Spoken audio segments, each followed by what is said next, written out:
निमित्तानं आपण या ठिकाणी ही प्रवचन सेवा आयोजित केलेली आहे। आपल्या या नडगाव या गावातील हे पाटील लोणे पाटील परिवार आणि या पाटील परिवाराचे पिताश्री हरिभक्त परायण कैलासवासी वामन बाबा भिकाजी लोणे अर्थात पाटील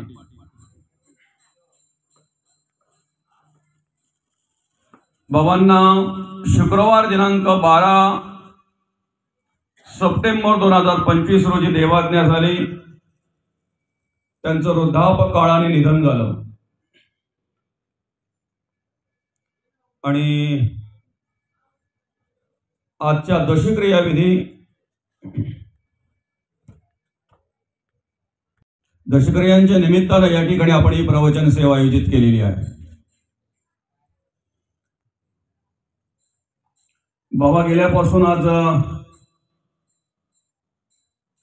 तिसऱ्या दिवसापासून ते आजच्या दिवसापर्यंत अर्थात 13व्या दिवसापर्यंत आपण अनेक कार्यक्रमांचं नियोजन या ठिकाणी केलेलं आहे आणि या ठिकाणी रोजचं ग्रंथवाचन असेल, हरिपाठ असेल, प्रवचनांचं आयोजन केलेलं आहे, भजनांचं आयोजन केलेलं आहे। त्यापैकीच एक 10व्या दिवसाची अर्थात या दशक्रियांच्या दिवसाची प्रवचन सेवा आपण या ठिकाणी आयोजित केलेली आहे। खरं तर हे पाटील परिवार आणि या पाटील परिवारामध्ये कार्य करत असताना बाबांनी अतिशय चांगल्या प्रकारे कार्य केलं। हरिभक्त परायण होते, बाबा माळकरी होते।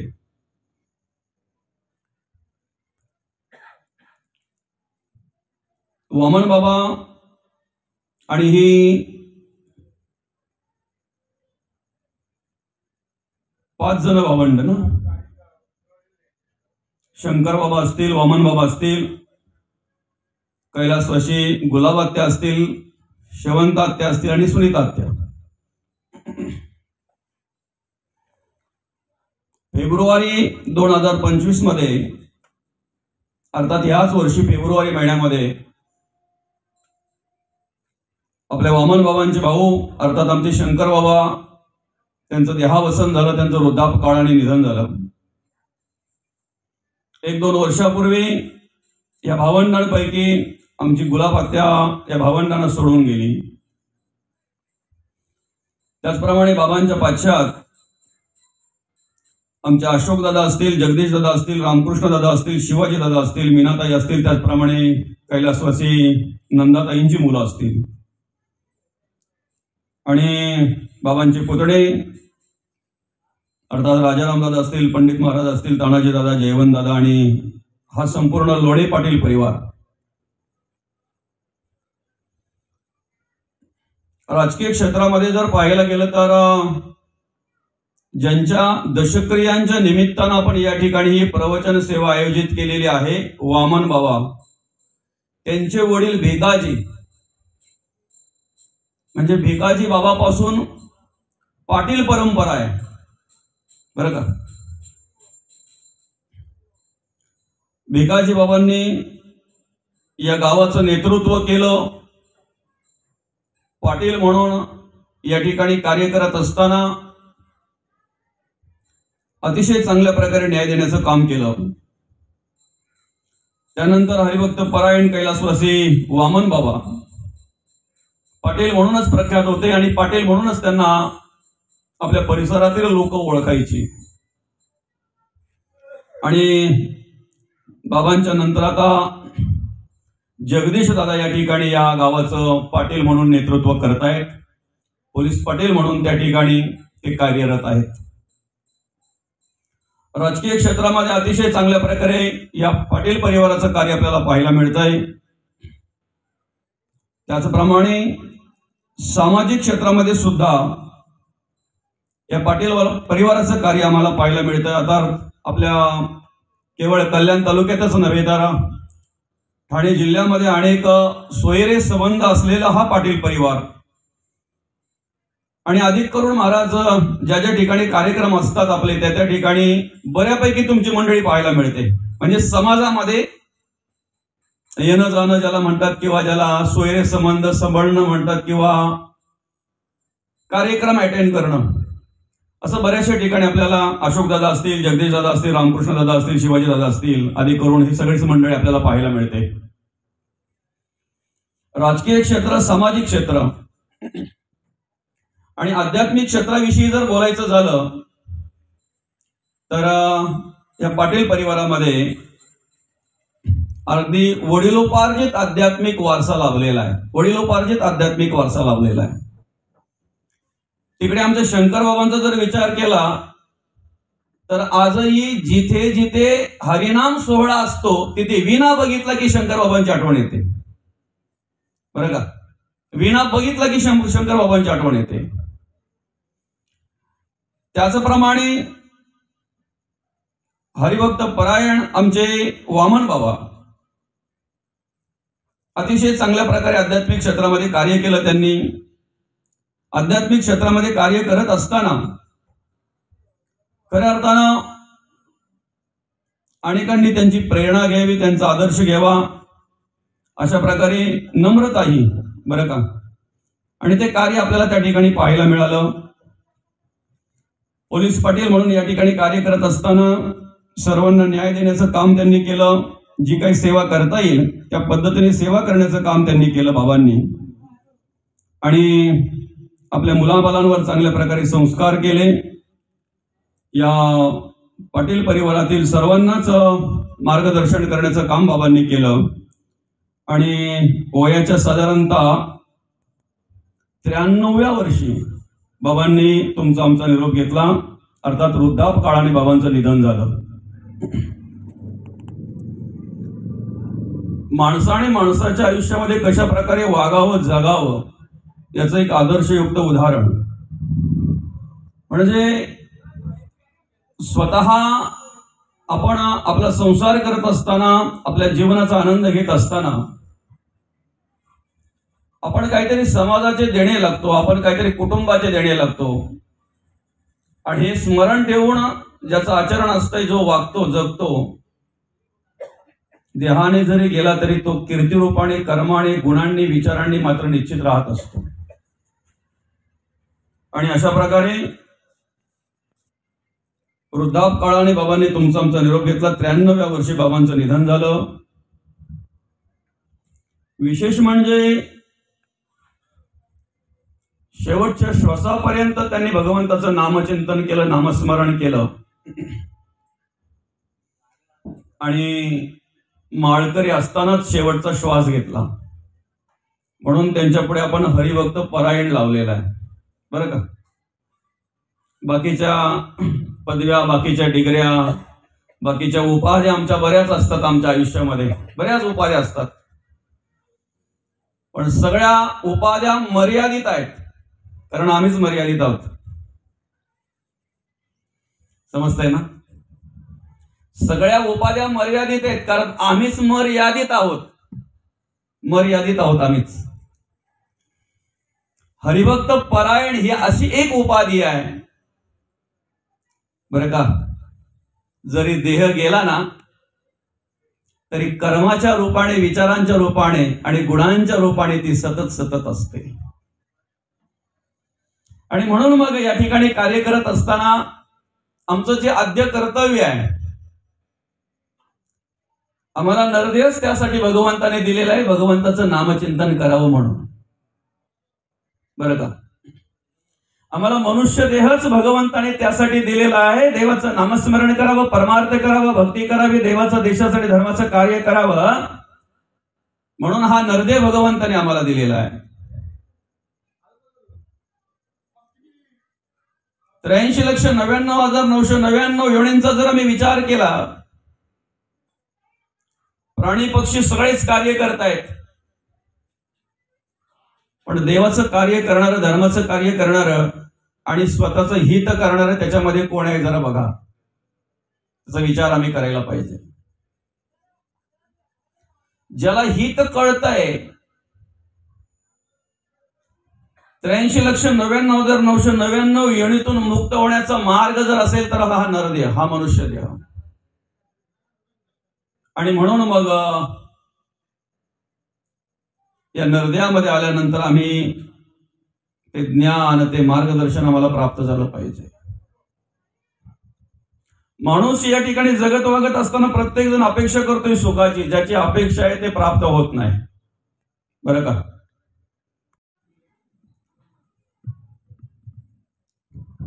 ज्याची अपेक्षा आहे आम्हाला ते प्राप्त होत नाही, आणि ज्याची अपेक्षा नाही ते झाल्याशिवाय राहत नाही.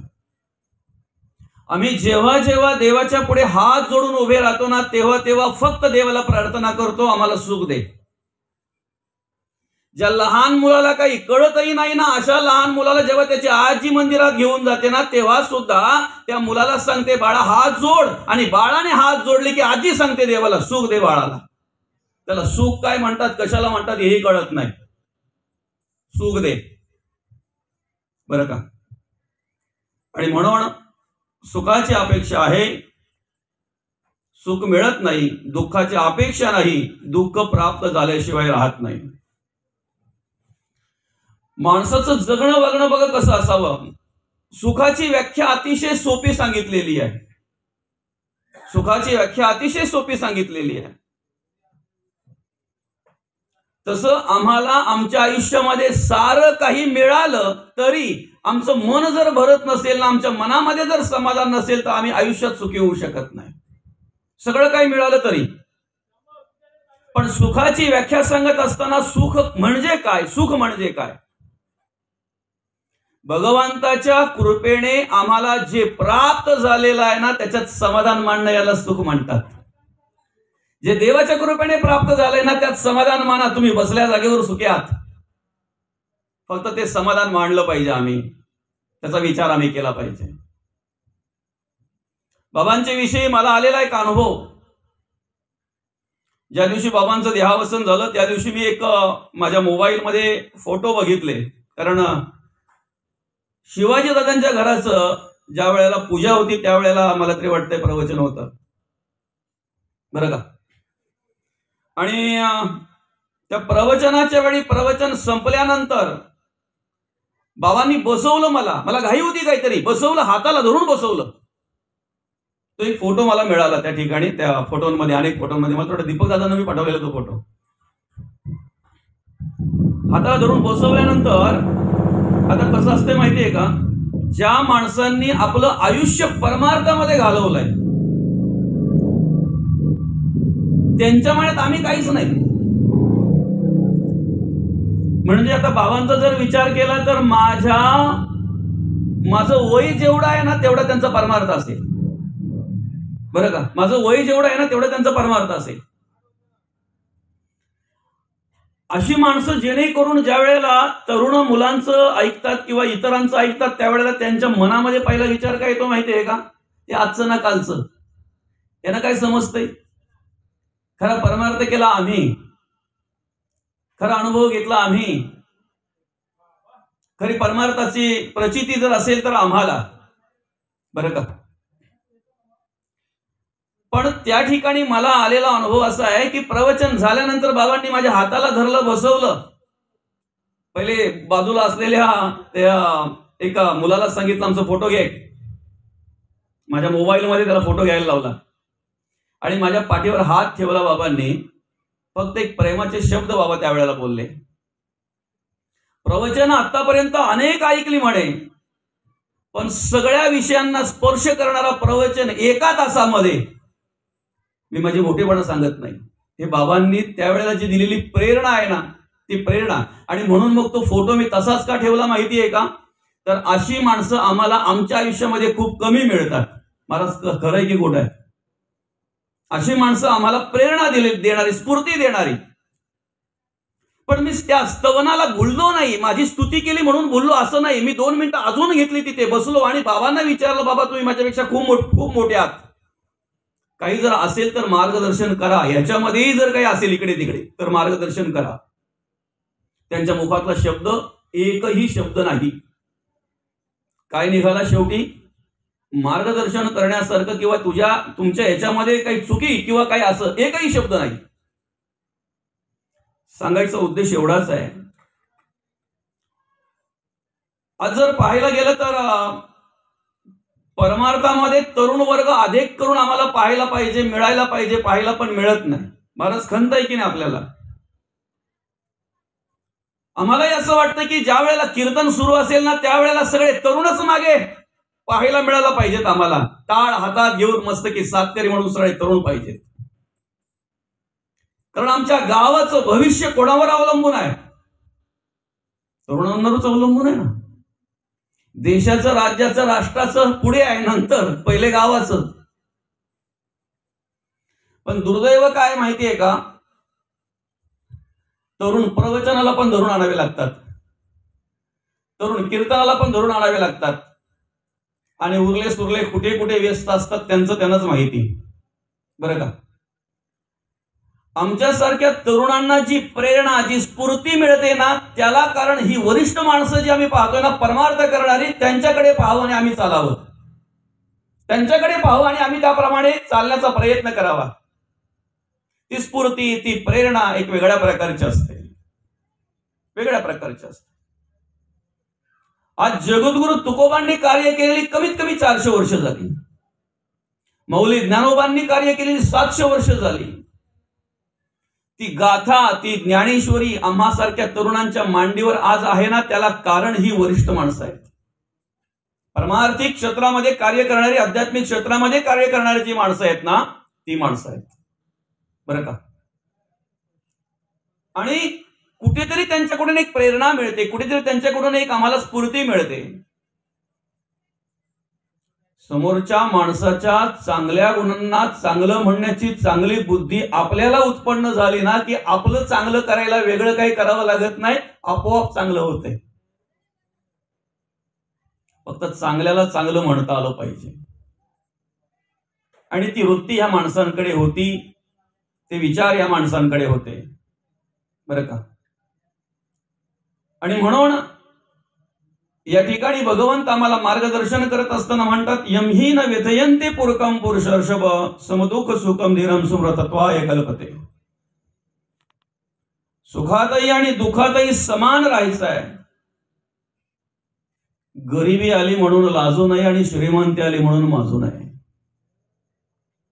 आमचं नेमकं होतंय काय माहितीये का? आम्हाला दुःखामध्ये देवाचं विस्मरण होत नाही. दुःखात आमच्याकडून देवाचं स्मरण घडलं जातंय, अखंड नामस्मरण घडलं जातंय. सुखामध्ये मात्र आम्हाला आठवण करून द्यावी लागते, स्मरण करून द्यावं लागतंय. त्या गोष्टी तर बाजूला जाऊ द्या. जगद्गुरु तुकोबा तर म्हणतात, ब्रह्मादिक पदे दुःखाची जनिती. ब्रह्मादिक पदे दुःखाची जनिती. हे तर बाकीचं लांबच राहू द्या. म्हणजे ह्या उपाध्या, ह्या बऱ्याचशा गोष्टी ज्या काही आहेत की नाही, माझं घर, माझं दार, माझी शेतीवाडी, माझी प्रॉपर्टी, माझी संपत्ती, माझी श्रीमंती, याच्याही पलीकडची ओळख जगद्गुरु तुकोबा करून देतात. ब्रह्मादिक पदे दुःखाची जनिती. तिथे माझं चित्त नको देवा जाऊ देऊ. बरं का? म्हणून तर जगद्गुरु तुकोबा म्हणतात, नको नको मना गुंतू माया जाळी, काळ आला जवळ ग्रासावया, काळाची उडी पडेल बा जेव्हा. आम्ही एक स्मरण ठेवलं पाहिजे, ज्याला आम्ही आमचं म्हणतोय ना, माझं म्हणतोय ना, ते कुठपर्यंत माझं आहे, कुठपर्यंत आहे. घरदार, शेतीवाडी, मुलं बालं, साधन संपत्ती, जोपर्यंत अंतरात्मा आहे तोपर्यंत त्याचा आम्ही अनुभव घेत असतो, तोपर्यंत त्याचा आम्ही विचार करत असतो. एकदा काही अंतरात्मा निघून गेला ना, की सगळ्यांशी संबंध तुटला जातो त्याच दिवशी. संबंध कुठपर्यंत आहे? बाई पती म्हणून ओळख करून देते कुठपर्यंत? आमच्या आतमध्ये आत्मा आहे तोपर्यंत. मुलं बाप म्हणून ओळख करून देतात कुठपर्यंत? जोपर्यंत आमच्या आतमध्ये आत्मा आहे तोपर्यंत. आमची बहीण भाऊ म्हणून ओळख करून देतोय, भाऊ भाऊ म्हणून ओळख करून देतोय. आमचे मित्र मित्र म्हणून ओळख करून देतात कुठपर्यंत? जोपर्यंत अंतरात्मा आहे तोपर्यंत. एकदा अंतरात्मा निघून गेली की सगळ्यांच्या तोंडामध्ये एकच बॉडी आली का? बॉडी आली का? अरे पती आहे तो, बाप आहे तो, भाऊ आहे, मित्र आहे, जो होता तो निघून गेला. आता बॉडी आली का? अधिकच वेळ झाला ना तर मग तीच माणसं बोलतात, कशाला मातीचे हाल करताय, येतील माणसं नंतर यायची ती. माती, बॉडी. फरक काय माहितीये का? अंतरात्मा असताना आम्ही ज्या गोष्टींची ओळख घ्यायची आहे ना, तो देव निघून गेल्यानंतर लोक सांगतायत चौघांच्या खांद्यावर गेल्यावर, राम नाम सत्य आहे. सत्यच आहे, राम नाम सत्यच आहे, पण ते सत्य असताना आम्ही त्याची ओळख घ्यायची आहे. ते सत्य आमच्या अंतःकरणामध्ये कार्य करत असताना आम्ही त्याची ओळख घ्यायची आहे. एकदा निघून गेलं ना त्याचा उपयोग त्याला काहीच नाहीये. वृक्षाचेही पान हाले त्याची सत्ता, ज्याची सत्ता आहे ना जिथपर्यंत आहे तिथपर्यंत त्याची ओळख करून घ्यायची आहे, त्याचं कार्य करायचं आहे. एकदा त्याची सत्ता संपली ना की आम्ही सहजरित्या करत असलेलं कार्य सुद्धा आमच्याकडून घडत नाही. डोळ्याची पापणीची उघडझाप करतो बघा आपण.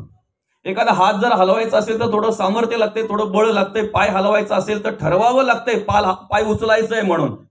मला सांगा, डोळ्याची पापणी जी आपली हालचाल होते त्यासाठी आपल्याला काय करावं लागतंय? डोळ्याच्या पापणीची जी उघडझाप होते, हालचाल होते, सहज होते ना, काय करावं लागतंय? काय बळ लागतंय त्याला? पण ते डोळे जर देवाने उघडे ठेवून जायचं ठरवलं ना तर उघडे ठेवलेले डोळे आपण नाही मिटू शकत, कोणाला तरी हात फिरवावा लागतो. वृक्षाचेही पान हाले त्याची सत्ता. मग आम्ही काय करायचंय? सत्य जे आहे ना ते आमच्या अंतःकरणामध्ये कार्य करत असताना त्याची ओळख घ्यायची. ओळख घ्यायची बरं का? आणि सोपं आहे ना, काय एवढं कठीण आहे? फक्त आम्हाला कठीण काय वाटतंय माहितीये का? जे पूर्वीचे विचार आम्हाला चिटकलेले आहेत ना ते आमचे सुटत नाही ना. साखरेच्या डब्यात जर आम्हाला तेल ठेवायचं तर पहिला साखरेचा डबा आम्हाला रिकामा करायचा आहे, तेव्हा तेल ठेवता येईल. ज्या मनामध्ये, ज्या अंतःकरणामध्ये आम्हाला परमार्थाचे विचार ठेवायचे आहेत ना, देवाचे संतांचे विचार ठेवायचे आहेत ना, ते अंतःकरण आम्ही पहिले काय केलं पाहिजे? खाली केलं पाहिजे, रिकामं केलं पाहिजे. ते रिकामं केल्याशिवाय आम्हाला संतांचे विचार त्याच्यात ठेवता येणार नाहीत, नाहीत ठेवता येणार. परिवर्तन घडलं पाहिजे असं जर वाटत असेल तर मनापासून ठरवलं पाहिजे. जे चुकीचं आहे ते बाजूला सारलं पाहिजे, चुकीचं आहे ते बाजूला सारलं पाहिजे, मनापासून विचार केला पाहिजे. घरातला कानाकोपरा आम्ही मोकळा करताना, स्वच्छ करताना ज्या वेळेला कानाकोपऱ्यापर्यंत झाडून येतो आणि घरामध्ये जरा सुद्धा कचरा ठेवत नाही, त्याच पद्धतीने जर आम्ही कानाकोपरा आमच्या अंतःकरणाचा स्वच्छ केला, साफ केला ना तर आमचं जीवन सुंदर झाल्याशिवाय राहणार नाही, आमचं जगणं सुंदर झाल्याशिवाय राहणार नाही. कारण सगळ्या गोष्टी ज्या आहेत ना त्या आमच्या अंतःकरणावर डिपेंड आहेत, अवलंबून आहेत. परमार्थ परेपासून होतो, परमार्थाला सुरुवात परेपासून होते. परमार्थ अंतःकरणापासून करायचा असतो, परमार्थाला सुरुवात अंतःकरणापासून होते. याचा विचार आम्ही केला पाहिजे बरं का? मला सांगा, वरून आम्ही किती ड्रेस वेश केले म्हणजे साधू? वरून किती रंगरंगोटी केली म्हणजे साधू होऊ, संत होऊ आम्ही? किती रंगरंगोटी केली म्हणजे साधू संत होऊ आम्ही? कितीही जरी वेगवेगळ्या प्रकारचे ड्रेस रंगरंगोटी केली तरी वेश वरी केला, अंतरी दोष भरला, त्या दोषाच्या दहनाला आत्मज्ञान पाहिजे. आम्ही वरून साधूचा वेश केल्यानंतर जर समजा आमच्या विचारामध्ये परिवर्तन झालं असतं, आमच्या कर्मामध्ये परिवर्तन झालं असतं ना तर रावणाने साधूचा वेश केल्याबरोबर त्याची बुद्धी बदलायला पाहिजेत होती. सीतामाईकडे रावण जो गेला होता तो कुठल्या ड्रेसमध्ये गेला होता बरं? कुठला वेश करून गेला होता? साधूचाच ना. माई भिक्षा वाढ, माईला पण वाटलं साधू आलाय काय. वेश केल्याबरोबर त्याच्यामध्ये परिवर्तन व्हायला पाहिजे होतं, नाही झालं. म्हणून अंतःकरण महत्वाचं आहे. दुसरा विचार करू चला आपण. मला एखादं व्यसन आहे आणि माझ्या घरातली त्रासलेली आहेत, मला माझे नातेवाईक त्रासलेले आहेत, कारण व्यसनाधीन झालेला पाहुणा नाहीच येईल तर बरं आहे असं काही नातेवाईकांना वाटतंय. तो आला की पहिले विचारतात लगेच गाडी आहे जायला, बरं का. एखादा व्यसनाधीन झालेला आहे आणि त्याला नातेवाईक त्रासलेली आहेत, घरातली त्रासलेली आहेत, सगळी त्रासलेली आहेत. मग अशा वेळी काय करतात माहितीये का? सगळे देवाला प्रार्थना करतायत बदल घडावा म्हणून. मला जर एखादं व्यसन आहे, मी जर एखाद्या व्यसनाधीन झालेलो आहे, तर त्या व्यसनापासून मी मुक्त व्हावा म्हणून माझ्या आई वडिलांनी किती नवस केले म्हणजे मी मुक्त होईन. मी एखाद्या व्यसनापासून मुक्त व्हावा म्हणून माझ्या आई वडिलांनी किती वेळा सत्यनारायण घातलं म्हणजे मी त्या व्यसनापासून मुक्त होईन. विषय कळतो ना तुम्हाला? जोपर्यंत माझ्या अंतःकरणामध्ये मला कळत नाही ना की मी जे करतोय ते वाईट आहे, तोपर्यंत आई वडिलांनीच काय, सगळ्या नातेवाईकांनी जरी सत्यनारायण घातला आणि सगळ्या नातेवाईकांनी जरी नवस केला तरीही माझ्यामध्ये बदल होणार नाही, तरीही माझ्यामध्ये बदल होणार नाही, बरं का. पण ज्या वेळेला माझ्या मनाला वाटेल की नाही मी जे करतोय ते चुकीचं आहे, माझ्या अंतःकरणात ज्या वेळेला वाटेल की नाही मी जे करतोय ते चुकीचं आहे आणि हे चुकीचं मी त्यागलं पाहिजे, याचा त्याग केला पाहिजे, ज्या वेळेला मला वाटेल आणि ज्या वेळेला मी निश्चय करीन की नाही, ऐका, मला व्यसनापासून होण्यासाठी कोणालाही प्रार्थना करायची गरज लागणार नाही आणि कोणालाही कुठल्याही प्रकारचं नवस करायची गरज लागणार नाही. फक्त माझ्या अंतःकरणामध्ये तो विचार मला आला पाहिजे, परिवर्तन करण्याचा विचार माझ्या अंतःकरणामध्ये निश्चय झाला पाहिजे. परमार्थ हा अंतःकरणापासून होतो, परमार्थ हा खऱ्या अर्थानं परेपासून होतो. आता अंतःकरण जर पाहायला गेला तर हे नाभिस्थानी आहे, अंतःकरण नाभिस्थानी आहे, बरं का.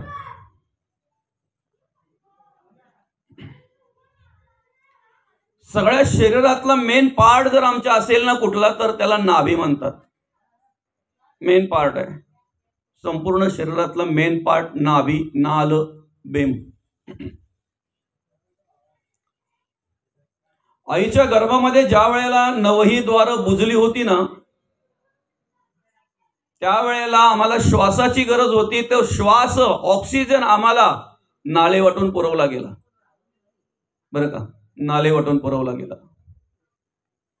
आईच्या गर्भामध्ये असताना ज्या वेळेला आमच्या शरीराची वाढ व्हायची होती त्यावेळेला आम्हाला अन्नरसाची गरज होती, ते अन्नरस आम्हाला आईच्या त्या नालेवटून पुरवलं गेलं.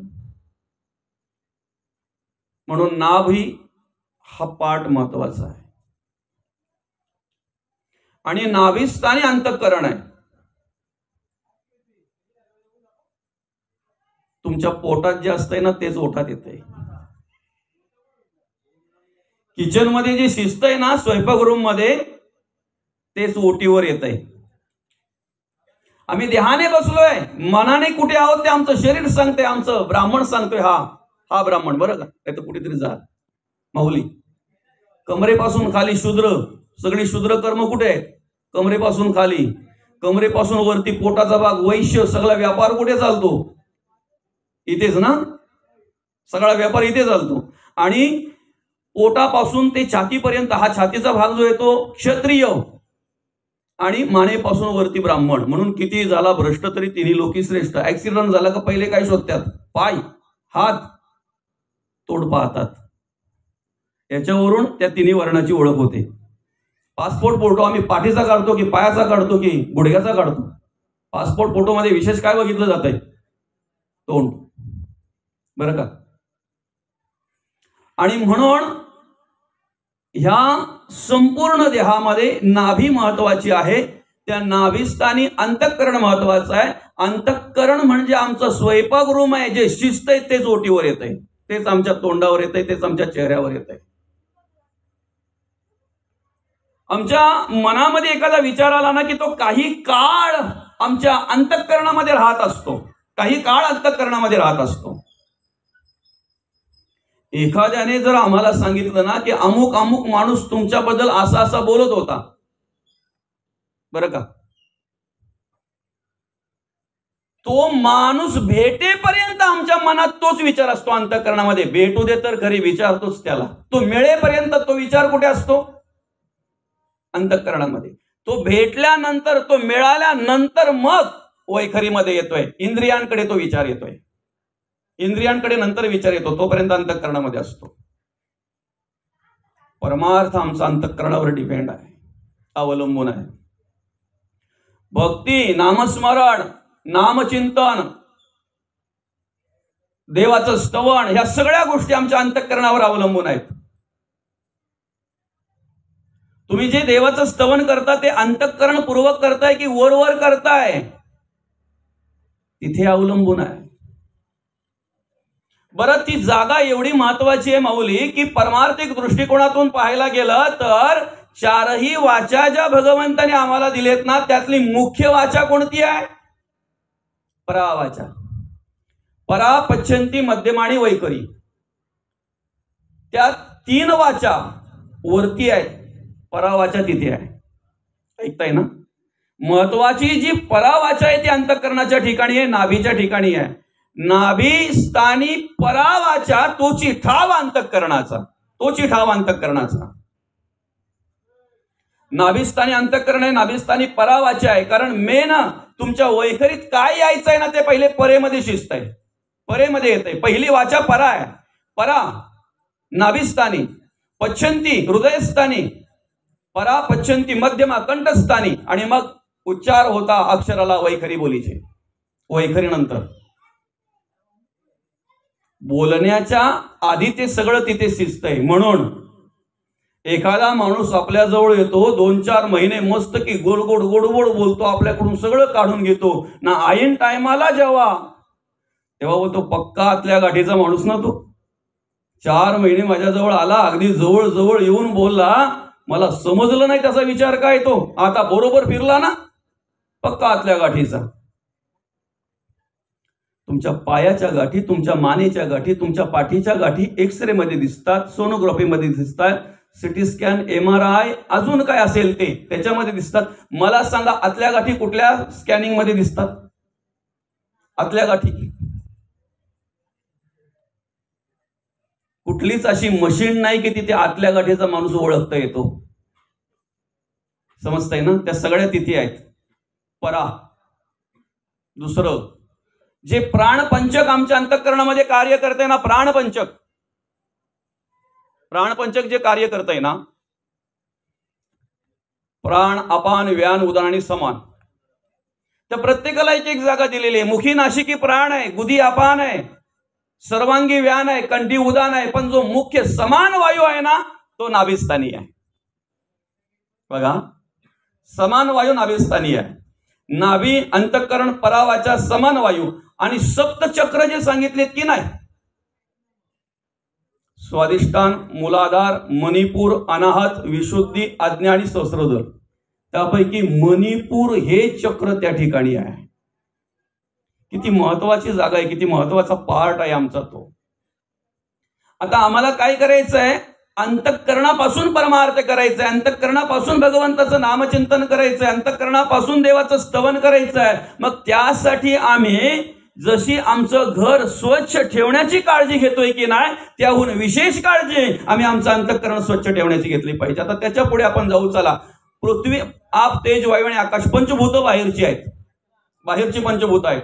पृथ्वी, आप, तेज, वायू आणि आकाश, जे आपण ज्याच्यावर फिरतोय, वावरतोय, याला पृथ्वी म्हणतात. आप आहे पाणी, तेज आहे अर्थात सूर्य आहे, वायू आहे वारा, आकाश आहे. मला सांगा, ज्या वेळेला आपल्याला देवाची ओळख करून द्यायची असते, देव कुठे आहे, तेव्हा आपला हात कुठे जातो?